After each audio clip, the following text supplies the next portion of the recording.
All right, let's talk about making money with AI. I mean, really making money. We're going to cut through all the hype and get right down to the strategies that are actually working for people today.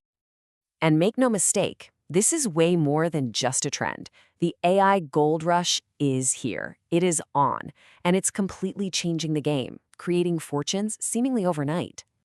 Which, of course, brings up the big question, right? With all this chaos and excitement, where do you even start digging? Where are the real pockets of gold? Okay, so before we answer that, we really need to get a handle on just how massive this new economy is, and also the big challenge that comes with it.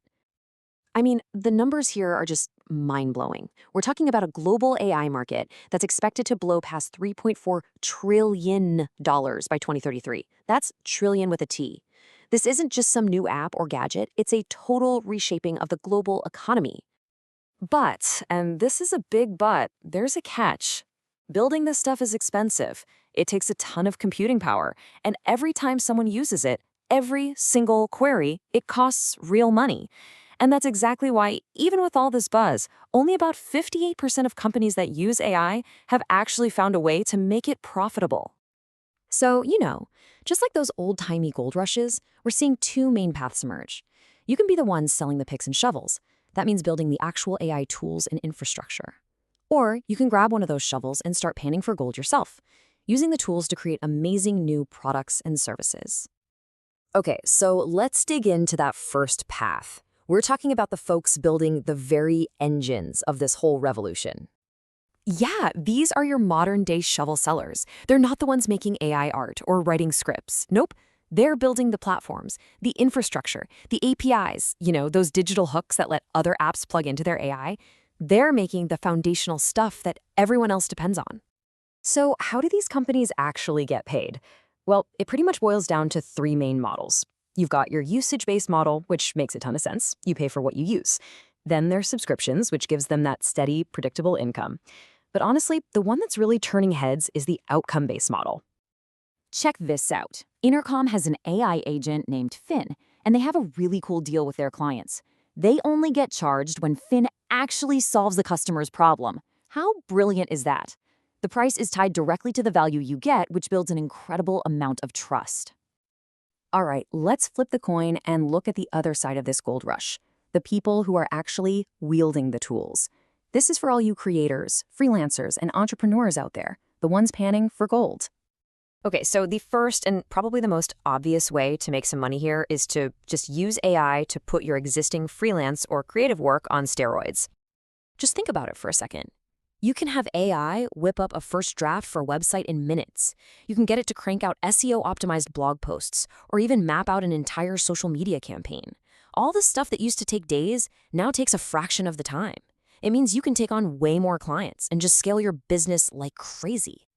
But hey, you don't have to stop there. You can go even bigger and create brand new products completely from scratch with AI basically acting as your co-founder.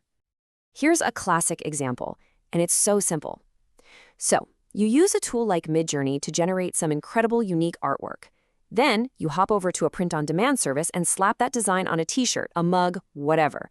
Then you just list it for sale on Etsy or Shopify. And the best part, you hold zero inventory, none. It's a real business you could literally start this afternoon from your couch. And this idea works for so much more than t-shirts. People are creating entire faceless YouTube channels where the scripts, the voiceovers, everything is AI generated. They're pumping out ebooks, online courses, niche websites for affiliate marketing. Seriously, the barrier to becoming a content creator has basically evaporated. Okay, so this is super important. It doesn't matter if you're building the AI engines or you're the one using the tools. Either way, your success in this whole new world really comes down to one critical skill. And that skill? It's called prompt engineering. And no, it's not just about typing a question into a box. It's the art and science of crafting these really detailed, expert-level instructions to get the AI to give you exactly what you want. And you have to understand, this is everything. The best way to think about it is like this. The AI is your brilliant, super fast junior assistant who takes everything you say literally. If you give it a lazy, vague instruction, you're going to get a lazy, vague result. Garbage in, garbage out, right? The quality of the output is a direct mirror of the quality of your input. And this leads to what might be the biggest mindset shift of all. We have to stop thinking of AI as just a button we push for automation. We need to start seeing it as a creative partner, one that needs our direction, our vision, our human intention. I love this quote because it just nails it. An AI can spit out 1,000 images, 100 blog posts, whatever. But it doesn't have taste. It doesn't have a unique perspective. It has no strategy, no gut feeling, no understanding of what makes people tick. That part, that has to come from you. And look, here's the proof. Get this, over 90% of content that's just purely written by AI makes nothing, $0. And why is that? Because just creating tons of stuff isn't the answer. Success requires a system. The AI is your production factory, but you have to be the CEO. You need the strategy to get eyeballs on it and a real plan to turn that attention into income. So think about this. As AI gets unbelievably good at handling the how, actual production of things, it forces us to ask a really interesting question, one that might define our careers. Is our greatest value, the thing that makes us irreplaceable, just our taste, our unique point of view, our intention? In this new AI-powered world, that might just be the most valuable currency we have.